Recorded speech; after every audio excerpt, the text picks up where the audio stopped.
Hello friends, आज हम hormone action के मैकेनिज्म को समझेंगे। हार्मोन टारगेट सेल के साथ बाइंड होता है, जिससे सेल जो होता है हार्मोन के अनुसार सेलुलर फंक्शन को परफॉर्म करता है। हार्मोन को सेल के साथ बाइंड करने के लिए रिसेप्टर की आवश्यकता होती है। ये रिसेप्टर जो होते हैं सेल में अलग अलग पोजीशन पर प्रेजेंट होते हैं। कुछ रिसेप्टर जो होते हैं सेल के सरफेस पर प्रेजेंट होते हैं, जिसे हम प्लाज्मा मेम्ब्रेन हार्मोन रिसेप्टर कहते हैं। इसकी स्टडी हमने प्रीवियस क्लास में की थी। अगर आपने वह वीडियो नहीं देखा है तो आपको लिंक डिस्क्रिप्शन में मिल जाएगा, आप वहां से देख लीजिएगा। कुछ हार्मोन्स जो होते हैं रिसेप्टर जो होते हैं वो सेल के अंदर प्रेजेंट होते हैं। सेल के अंदर प्रेजेंट होने वाले रिसेप्टर को हम इंट्रासेलुलर हार्मोन रिसेप्टर कहते हैं।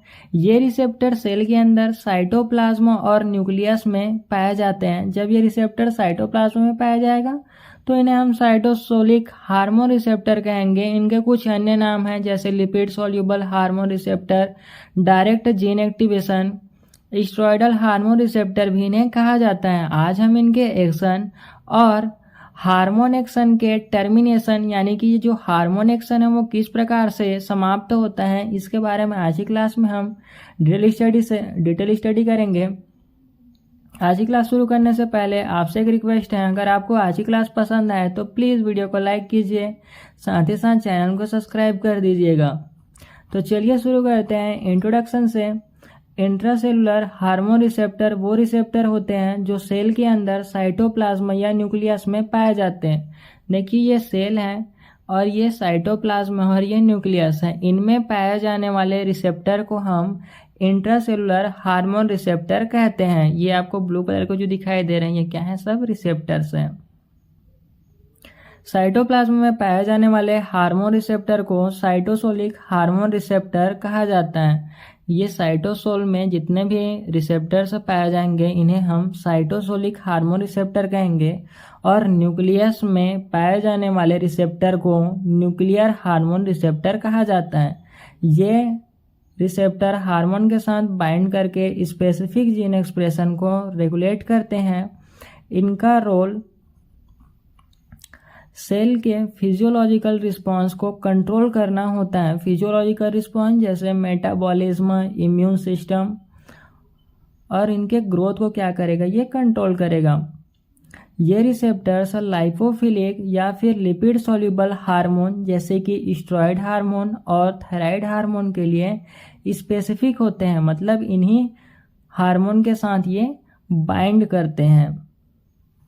नेक्स्ट देखते हैं, यहाँ पर कुछ इंपॉर्टेंट डिफिनेशन दिए हुए हैं। जैसे हार्मोन एक ऐसा केमिकल मैसेंजर या केमिकल सब्सटेंस है जो एंडोक्राइन ग्लैंड द्वारा ब्लड स्ट्रीम, जो हमारे ब्लड वेसल्स हैं, उनमें डायरेक्टली रिलीज होता है और बॉडी के विभिन्न ऑर्गन और टिश्यू के फंक्शन को रेगुलेट और कंट्रोल करता है। हार्मोन कहलाता है। नेक्स्ट डिफिनेशन है रिसेप्टर प्रोटीन या मॉलिक्यूल्स होते हैं जो स्पेसिफिक सिग्नल जैसे हार्मोन्स, न्यूरोट्रांसमीटर्स या इन्वायरमेंटल स्टिमुली को रिकॉग्नाइज और बाइंड करते हैं, पहचान करेंगे और उनके साथ बाइंड करेंगे। स्पेसिफिक हार्मोन या स्पेसिफिक सिग्नल के लिए स्पेसिफिक रिसेप्टर जो होते हैं सेल में मौजूद होते हैं। नेक्स्ट इंपॉर्टेंट डिफिनेशन है cytosolic hormone receptor. Cytosolic hormone receptor intracellular protein से होते हैं। चूंकि जो साइटोसोलिक हार्मोन रिसेप्टर हैं वो सेल के अंदर प्रेजेंट हैं, इसलिए कहा गया है कि ये इंट्रासेलुलर प्रोटीन से होते हैं। प्रोटीन इसलिए कहा गया क्योंकि रिसेप्टर क्या है? प्रोटीन्स हैं, जो स्पेसिफिक हार्मोन को साइटोप्लाज्म में बाइंड करते हैं। और ये क्या करेंगे? इनका फंक्शन क्या है? जो साइटोप्लाज्म है उसमें हार्मोन को बाइंड करना रिसेप्टर के साथ। इस बाइंडिंग के बाद हार्मोन रिसेप्टर कॉम्प्लेक्स न्यूक्लियस में जाता है और जीन एक्सप्रेशन को रेगुलेट करता है। देखिए क्या हुआ, जब हार्मोन जो होता है रिसेप्टर के साथ बाइंड करता है तो उसे हम हार्मोन रिसेप्टर कॉम्प्लेक्स कहते हैं, और यह हार्मोन रिसेप्टर कॉम्प्लेक्स न्यूक्लियस में जाता है और जो जीन एक्सप्रेशन है, जीन एक्सप्रेशन यानी कि जो डीएनए का सीक्वेंस है उसमें उसमें से जो इन्फॉर्मेशन है उसको मैसेंजर आरएनए द्वारा कॉपी करना और मैसेंजर आरएनए को राइबोसोम द्वारा ट्रांसलेट करके प्रोटीन का फॉर्मेशन करना ही क्या कहलाता है, जीन एक्सप्रेशन। इसको क्या करते हैं, ये रेगुलेट करते हैं। नेक्स्ट देखते हैं types of cytosolic hormone receptor. जो साइटोसोलिक हार्मोन रिसेप्टर हैं इनको दो टाइप में डिवाइड किया गया है। पहला है स्टेरॉयड हार्मोन रिसेप्टर, इसके अंतर्गत जितने भी स्टेरॉयड हार्मोन होंगे वे सभी इनमें शामिल हैं। और दूसरा होता है थायराइड हार्मोन रिसेप्टर। पहला देखते हैं स्टेरॉयड हार्मोन रिसेप्टर के अंतर्गत भी कुछ रिसेप्टर्स हैं, जैसे ग्लूकोकॉर्टिकॉइड रिसेप्टर। ये रिसेप्टर कॉर्टिसोल और अदर कॉर्टिकॉइड्स हार्मोन को बाइंड करता है। हमें पता है जो कॉर्टिसोल हार्मोन होता है वो किडनी के ऊपर प्रेजेंट एड्रिनल ग्लैंड के कॉर्टेक्स भाग, ये जो आपको थोड़ा सा white colour, creamy white colour का दिख रहा है, ये क्या है, कॉर्टेक्स भाग। यहाँ से ये रिलीज होता है और बॉडी में इम्यून सिस्टम को रेगुलेट करता है। इन हार्मोन को ग्लूकोकॉर्टिकॉइड रिसेप्टर जो होते हैं बाइंड करते हैं। नेक्स्ट देखते हैं मिनरलोकॉर्टिकॉइड रिसेप्टर। ये रिसेप्टर्स एल्डोस्टेरोन हार्मोन के साथ बाइंड होते हैं। एल्डोस्टेरोन हार्मोन ये भी कॉर्टेक्स भाग से रिलीज होता है एड्रिनल ग्लैंड के। नेक्स्ट देखते हैं, नेक्स्ट रिसेप्टर है एंड्रोजन रिसेप्टर। यह रिसेप्टर टेस्टोस्टेरोन को बाइंड करता है। टेस्टोस्टेरोन हार्मोन जो होता है वो मेल के रिप्रोडक्टिव ऑर्गन के टेस्टिस से सीक्रेट होता है और इसका फंक्शन क्या होता है, जो मेल में सेकेंडरी सेक्सुअल कैरेक्टरिस्टिक हैं जैसे दाढ़ी मूंछ का आना, बाज का भारीपन, मसल ग्रोथ, ये सभी सेकेंडरी सेक्सुअल कैरेक्टर को ये क्या करते हैं, रेगुलेट करते हैं। और ये सेल में मौजूद साइटोसोलिक रिसेप्टर एंड्रोजन रिसेप्टर के साथ बाइंड होते हैं। नेक्स्ट है एस्ट्रोजन रिसेप्टर। यह रिसेप्टर एस्ट्रोजन लाइक एस्ट्रोडियोल हार्मोन को बाइंड करता है। एस्ट्रोजन का ये जो एस्ट्रोडियोल होता है ये प्राइमरीली हार्मोन्स होते हैं जो कि एक एस्ट्रोजन हार्मोन ही है। ये फीमेल के रिप्रोडक्टिव ऑर्गन के ओवरी से रिलीज होते हैं जो कि फीमेल में सेकेंडरी सेक्सुअल कैरेक्टरिस्टिक को रेगुलेट करते हैं या कंट्रोल करते हैं। प्रोजेस्टेरॉन रिसेप्टर, इसके द्वारा प्रोजेस्टेरॉन हार्मोन को बाइंड किया जाता है। यह हार्मोन भी ओवरी द्वारा, फीमेल में ओवरी द्वारा रिलीज होता है। नेक्स्ट है थायराइड हार्मोन रिसेप्टर। यह रिसेप्टर थायराइड हार्मोन T3 यानी कि ट्राइडोथायरोरिन और T4 यानी थायरॉक्सिन को क्या करेगा, बाइंड करेगा। थायराइड ग्लैंड जो होता है हमारे गर्दन में प्रेजेंट होता है, ये T3 और T4 हार्मोन रिलीज करता है जिन्हें हम थायराइड हार्मोन कहते हैं। ये थायराइड हार्मोन रिसेप्टर के साथ बाइंड होंगे। Action of cytosolic hormone receptor. जो साइटोसोलिक हार्मोन रिसेप्टर के एक्शन है उसको कुछ स्टेप में डिवाइड किया, स्टेप से समझते हैं हम। जैसे पहला स्टेप है हार्मोन एंट्री। लाइपोफिलिक हार्मोन या lipid soluble hormones blood stream से टारगेट सेल तक पहुंचते हैं और मेम्ब्रेन को क्रॉस करते हैं। देखिए क्या हो रहा है, ये हमारा ब्लड वेसल्स हैं जिसमें क्या होगा, जो लिपिड सॉल्यूबल हार्मोन है वो क्या करते हैं, प्रोटीन के साथ बाइंड करके ट्रैवल करते रहते हैं।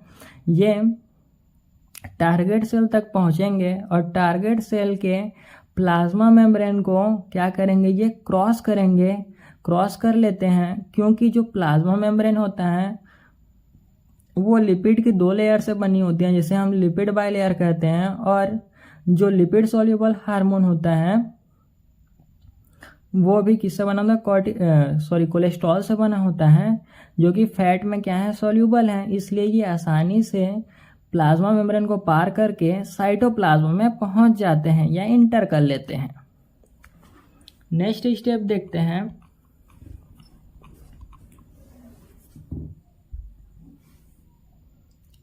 Hormone receptor binding. हार्मोन अपने स्पेसिफिक साइटोसोलिक रिसेप्टर से बाइंड करता है।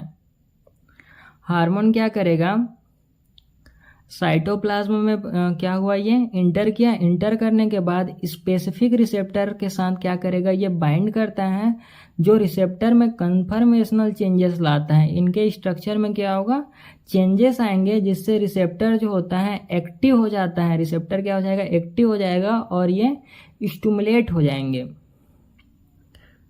Translocation to the nucleus, hormone receptor complex nucleus में चला जाता है। नेक्स्ट स्टेप में क्या हो रहा है, जब हार्मोन रिसेप्टर के साथ बाइंड होता है तो इसे हम हार्मोन रिसेप्टर कॉम्प्लेक्स कहते हैं।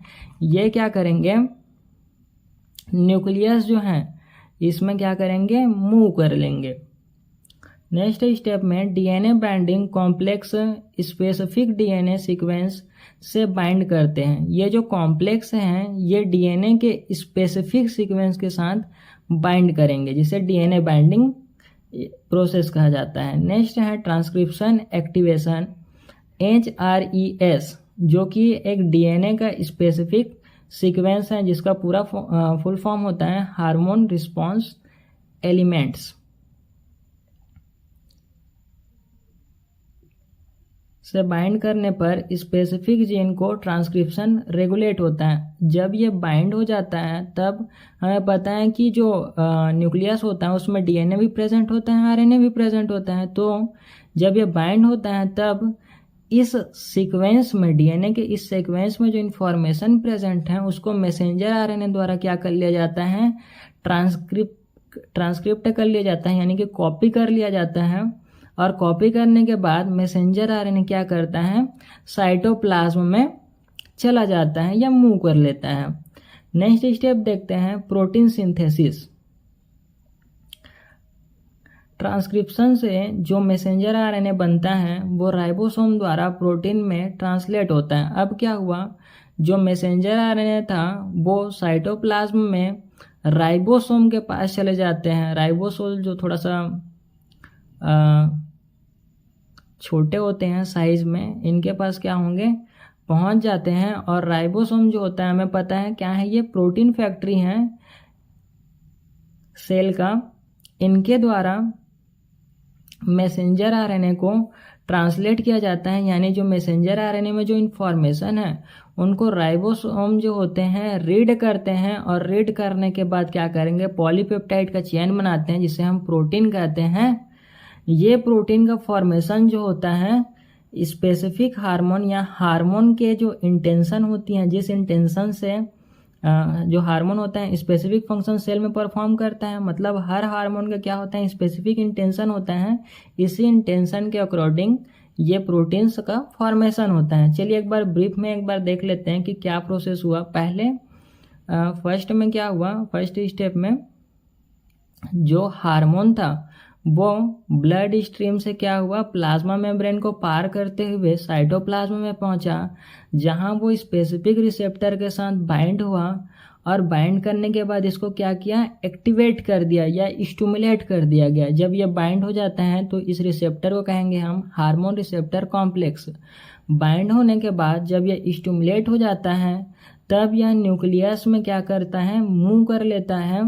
और मूव करने के बाद यह कॉम्प्लेक्स डीएनए के स्पेसिफिक सीक्वेंस के साइट पर बाइंड हो जाता है। और बाइंड होने के बाद इस सीक्वेंस को या इस सीक्वेंस की इंफॉर्मेशन को मैसेंजर आरएनए द्वारा ट्रांसक्रिप्ट कर लिया जाता है, यानी कि कॉपी कर लिया जाता है। कॉपी होने के बाद मैसेंजर आरएनए जो होता है न्यूक्लियस से बाहर चला जाता है, जहां न्यूक्लियस से बाहर साइटोप्लाज्म में राइबोसोम प्रेजेंट है जो कि कोशिका का प्रोटीन फैक्ट्री है। इनके द्वारा इस मैसेंजर आरएनए को रीड किया जाता है, यानी कि ट्रांसलेट किया जाता है। और ट्रांसलेट करने के बाद जो हार्मोन आया है स्पेसिफिक, इस हार्मोन के अनुसार वो नए प्रोटीन को सिंथेसाइज करेगा, निर्माण करेगा। चलिए नेक्स्ट देखते हैं टर्मिनेशन ऑफ हार्मोन एक्शन, यानी कि हार्मोन एक्शन की समाप्ति किस प्रकार से होती है। इसको देखने से पहले आपसे एक रिक्वेस्ट है, अगर आपको यहाँ तक की वीडियो पसंद आई तो प्लीज़ लाइक कर दीजिए और चैनल को सब्सक्राइब कर दीजिए प्लीज़।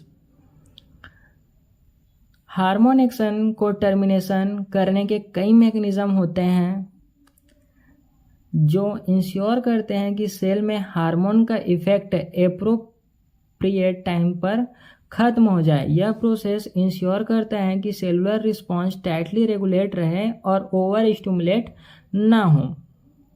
देखिए क्या होता है, अगर हार्मोन जो है, जो रिसेप्टर्स हैं या फिर जो सेलुलर प्रोसेस है, उनको क्या करेगा, अधिक मात्रा में स्टिमुलेट करेगा, जिससे जो सेल है वो क्या करेगा, अब नॉर्मल बिहेवियर प्रेजेंट करने लगेगा। इस बिहेवियर को रोकने के लिए जो हार्मोन एक्शन है उसको टर्मिनेट करना आवश्यक है। और ये टर्मिनेशन का मैकेनिज्म जो है, बहुत सारे मैकेनिज्म पाए जाते हैं। इन मैकेनिज्म को हम बारी बारी से देखते हैं। तो पहला मैकेनिज्म पाया जाता है रिसेप्टर डाउन रेगुलेशन। जब रिसेप्टर जो होता है कंटिन्यूसली हार्मोन से स्टिमुलेटेड होता है तो सेल अपने सरफेस से रिसेप्टर को कम कर देते हैं। देखिए क्या हुआ, सेल के सरफेस पर बहुत सारे रिसेप्टर प्रेजेंट होते हैं। ये रिसेप्टर हार्मोन को क्या करते हैं, बाइंड करते हैं। बाइंड करने से सेल के अंदर क्या होगा, सेलुलर फंक्शन परफॉर्म होगा। लेकिन जब जो रिसेप्टर होते हैं कंटिन्यूअस लगातार हार्मोन को हार्मोन से क्या होंगे, स्टिमुलेटेड होते रहते हैं, तो अब सेल क्या करता है, इस जो प्रक्रिया है या सेलुलर प्रोसेस को कम करने के लिए या इनहिबिट करने के लिए इन रिसेप्टर को अपने सरफेस से कम कर देता है। देखिए यहाँ पे ज़्यादा रिसेप्टर हैं और यहाँ पे कम रिसेप्टर हैं, जिससे क्या होगा, हार्मोन का जो फंक्शन है, हार्मोन से अब क्या होंगे, रिसेप्टर बाइंड ही नहीं होंगे, तो हार्मोन जो है अपना फंक्शन रोक देगा और उसका इफेक्ट जो है कम हो जाएगा। लेकिन धीरे धीरे क्या होते हैं, फिर इस सेल के द्वारा इन रिसेप्टर को पुनः रिसाइकल कर लिया जाता है। जैसे हम फोटो डिलीट करते हैं ना और रिसाइकल बिन से फिर वापस उसको रिसाइकल कर लेते हैं, वैसे ये रिसेप्टर को डिलीट किया है, यहाँ से डिलीट किया और फिर से उन्हें रिसाइकल कर लिया। नेक्स्ट है हार्मोन डिग्रेशन। हार्मोन को स्पेसिफिक एंजाइम डिग्रेड कर देते हैं। डिग्रेड करना मतलब तोड़ देना। जब हार्मोन डिग्रेड हो जाता है तो इसका इफेक्ट खत्म हो जाता है। कोई भी चीज़ टूट जाएगा तो उसका इफेक्ट या तो कम हो जाएगा या तो खत्म हो जाएगा। जैसे एग्जांपल दिया हुआ है, इंसुलिन को इंसुलिनेज एंजाइम जो होता है वो डिग्रेड करता है। नेक्स्ट मैकेनिज्म देखते हैं टर्मिनेशन का, रिसेप्टर डिसेंसिटाइजेशन। कंटिन्यूअस स्टिमुलस के बाद रिसेप्टर टेम्पररी अपने फंक्शन को लूज कर देते हैं। देखिए रिसेप्टर का काम क्या है कि हार्मोन को बाइंड करना या सिग्नल को बाइंड करना। ये अपने फंक्शन को क्या कर देंगे, लूज कर देंगे, जिससे ये हार्मोन को बाइंड नहीं करेंगे। अब जब हार्मोन को बाइंड नहीं करेगा तो जो हार्मोन का जो सेलुलर फंक्शन है उसको सेल जो होता है वो परफॉर्म नहीं करेगा, इग्नोर कर देगा। इससे सिग्नल जो होता है टर्मिनेटेड हो जाता है, रुक जाता है। नेक्स्ट मैकेनिज्म देखते हैं फीडबैक इनहिबिशन। हार्मोन अपने प्रोडक्शन को फीडबैक मैकेनिज्म द्वारा इनहिबिट करते हैं, मतलब रोकते हैं, जिसमें हार्मोन की ओवर प्रोडक्शन को प्रिवेंट किया जाता है। हार्मोन अगर अत्यधिक मात्रा में क्या है प्रोडक्ट हो रहे हैं, फॉर्मेशन हो रहे हैं, उसको रोकने के लिए एक स्पेशल प्रकार का फीडबैक मैकेनिज्म पाया जाता है, जिसे हम नेगेटिव फीडबैक मैकेनिज्म कहते हैं। जैसे एग्जांपल दिया हुआ है, थायराइड हार्मोन्स अपने प्रोडक्शन को पिट्यूटरी ग्लैंड और हाइपोथैलेमस के थ्रू रेगुलेट करते हैं। देखिए कैसे कंट्रोल होगा, हमें पता है थायराइड ग्लैंड से T3 और T4 हार्मोन जो होता है वो रिलीज होता है। इनका रिलीज तब तक नहीं होता जब तक इन्हें थायराइड स्टिमुलेटिंग हार्मोन द्वारा क्या ना मिले, स्टिमुलस ना मिले। इनके स्टिमुलस को पाकर ही ये इन हार्मोन का, थायराइड हार्मोन का सिक्रीशन करते हैं। और हाइपोथैलेमस भी TRH, जिसे हम थायराइड रेगुलेटिंग हार्मोन कहते हैं, ये सिग्नल जो है पिट्यूटरी ग्लैंड को देती है। पिट्यूटरी ग्लैंड थायराइड ग्लैंड को TSH, थायराइड स्टिमुलेटिंग हार्मोन से स्टिमुलेट करता है, जिससे ये क्या करेगा, थायराइड हार्मोन रिलीज करेगा। लेकिन जब ये थायराइड हार्मोन का सिक्रीशन अधिक मात्रा में हो जाएगा, यानी कि इनका प्रोडक्शन अधिक मात्रा में हो जाएगा, तब एक नेगेटिव फीडबैक मैकेनिज्म चालू होगा, जिसमें जो थायराइड ग्लैंड है वो हाइपोथैलेमस को एक नेगेटिव फीडबैक देगा, जिससे हाइपोथैलेमस जो है TRH थायराइड रेगुलेशन हार्मोन का जो प्रोडक्शन है उसको इनहिबिट कर देगा, रोक देगा या कम कर देगा, जिससे क्या होगा, जो पिट्यूटरी ग्लैंड है वह भी TSH थायराइड स्टिमुलेटिंग हार्मोन का सिक्रेशन नहीं करेगा और थायराइड ग्लैंड जो है थायराइड हार्मोन का सिक्रेशन रोक देगा। नेक्स्ट में क्या हो रहा है, एक और स्टेप होता है जिसके द्वारा रेगुलेट किया जा सकता है। जो थायराइड ग्लैंड है डायरेक्टली किसको सिग्नल भेजेगा, तो वह TSH मतलब जो पिट्यूटरी ग्लैंड है उसको सिग्नल भेजेगा, जहाँ से TSH थायराइड स्टिमुलेटिंग हार्मोन जो है वो रिलीज हो रही है,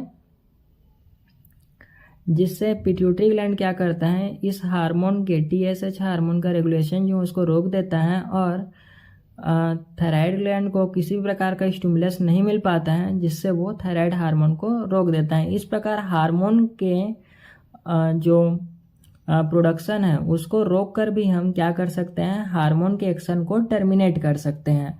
नेक्स्ट है रिसेप्टर इंटरनलाइजेशन। रिसेप्टर हार्मोन के साथ सेल के अंदर इंटरलाइज हो जाते हैं। इस टर्मिनेशन के प्रोसेस में क्या होता है, जो रिसेप्टर होता है हार्मोन के साथ सेल के अंदर चले जाते हैं। यह रिसेप्टर जो होते हैं फिर रिसाइकल हो जाते हैं या डिग्रेड हो सकते हैं, जिससे हार्मोन एक्शन जो होता है वो टर्मिनेट हो जाता है, रुक जाता है। नेक्स्ट देखते हैं कंक्लूजन। जो साइटोसिलिक हार्मोन की स्टडी में हमने अभी तक देखा, जो साइटोसिलिक हार्मोन रिसेप्टर्स होते हैं वो लाइपोफिलिक हार्मोन या लिपिड सॉल्युबल हार्मोन जैसे स्टेरॉयड हार्मोन और थायराइड हार्मोन के सेलुलर रिस्पॉन्स के लिए क्या है, एसेंशियल है, आवश्यक है। जीन एक्सप्रेशन को डायरेक्टली प्रभावित करके ये रिसेप्टर मेटाबॉलिज्म, ग्रोथ और इम्यून रिस्पॉन्स जैसे अनेक फिजियोलॉजिकल प्रोसेस को क्या करते हैं, रेगुलेट करते हैं। इन रिसेप्टर के एक्शन और रेगुलेशन को समझना जरूरी है ताकि हम समझ सकें कि हार्मोन जो होता है अपना इफेक्ट बॉडी पर कैसे डालते हैं। एट द एंड हम देखते हैं reference text book of endocrinology by RH Williams और दूसरा है endocrine physiology CR Martin. Thank you for watching.